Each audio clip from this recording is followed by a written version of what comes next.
Mesdames et messieurs, bonsoir. Vous faites bien de nous rejoindre sur les www.ezaetv.com pour vous informer. Voici les titres du journal. Les forces Cori pour un Bénin émergent étaient en congrès samedi dernier. Objectif, investir Lionel Zinsou comme candidat unique à la présidentielle de février 2016. Nous reviendrons sur l'événement à travers la revue de presse. Et nous repartirons dans les ateliers de coiffure pour nous intéresser à l'entretien des outils de travail. En cette semaine du mois de décembre, l'enfant Jésus naîtra. Pour tous les chrétiens, c'est la Noël, fête de la Nativité. Et comme il est de coutume à Noël, les espaces sont décorés avec des sapins. Nous reviendrons dans ce journal sur le sens de l'arbre de Noël. Mesdames et messieurs, merci de rester avec nous. Lionel Zinsou est le candidat unique des forces Cori pour un Bénin émergent, c'est sûr, mais l'information a été confirmée samedi dernier au Congrès national de l'Alliance de partis. Plus de détails à travers cette revue de presse signée Léandro Kodo.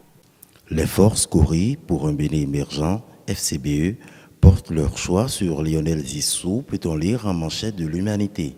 Le quotidien rappelle que c'était à l'issue du conseil extraordinaire des FCBE qui a eu lieu vendredi dernier à la salle rouge du Palais des Congrès que Lionel Zinsou a été désigné candidat unique avec l'onction de Boniaï et de son vice-premier ministre François Abiola. Matin Libre décrit Zinsou comme le choix de Désiré Vaudonou. Même si cette candidature s'impose à Rachidi Gbadamassi selon l'Inter, le quotidien Nassiara, Djakpata, Communal Info ou encore le Télégramme distingue en Lionel Zinsou l'oiseau rare investi comme candidat des FCBE.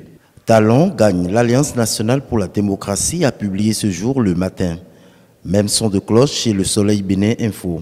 Dans la foulée, le quotidien annonce que Justin Agbodjete, Cyprien Tony et Jacques Nyampabou rejoignent Patrice Talon. Le challenge rajoute la Lépi, disponible depuis hier. Aaron Voebla et son équipe ont tenu parole, révèle la boussole. Le quotidien 7 au Bénin signale que pour le prochain scrutin présidentiel, environ 4 800 000 électeurs sont appelés à voter. En sport, l'option info informe de l'éjection par la FIFA de 2 membres que le quotidien qualifie de brebis galeuses du comité de normalisation de football.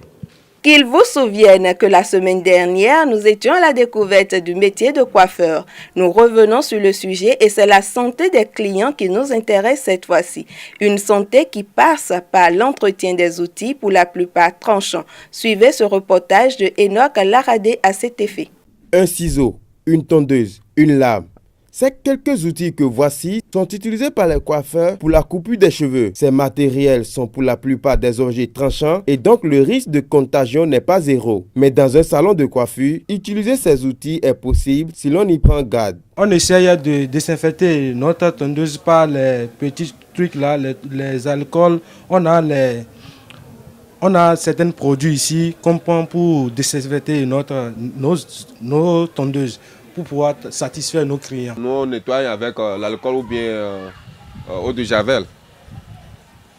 On fait le nettoyage, bien on nettoie. Parce que d'abord, moi-même, je utilise ça. Je ne peux pas utiliser n'importe quoi, même moi-même.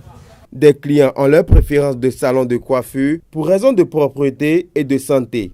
Mais pour tout résoudre, selon certains patrons de coiffure, il est préférable que chaque client ait son outil.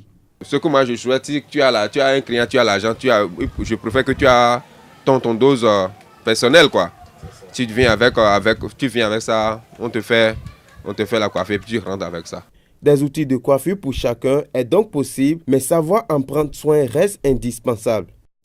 Avant de prendre congé de vous, parlons du sapin de Noël. Le sapin ou l'arbre de Noël est une tradition désormais. Mais comment a-t-elle pu s'imposer dans le temps, au Bénin, en Afrique et dans le monde? Suivons ici l'histoire du sapin de Noël avec Enoch Laradé.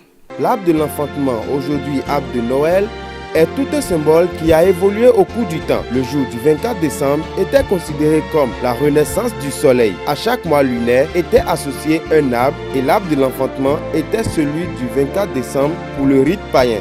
Puis l'Église institue la célébration de la naissance du Christ le 25 décembre. Initialement, la célébration de Noël se résumait à la messe de la Nativité et là, l'arbre de Noël garni de pommes rouges symbolisait l'arbre du paradis. On le mentionne pour la première fois comme arbre de Noël en Alsace vers 1521. À cette même époque, l'étoile au sommet de l'arbre, symbole de l'étoile de Bethléem, commença à se répandre. Et ce sont les protestants en 1560 qui développèrent la tradition du sapin de Noël pour se démarquer des catholiques.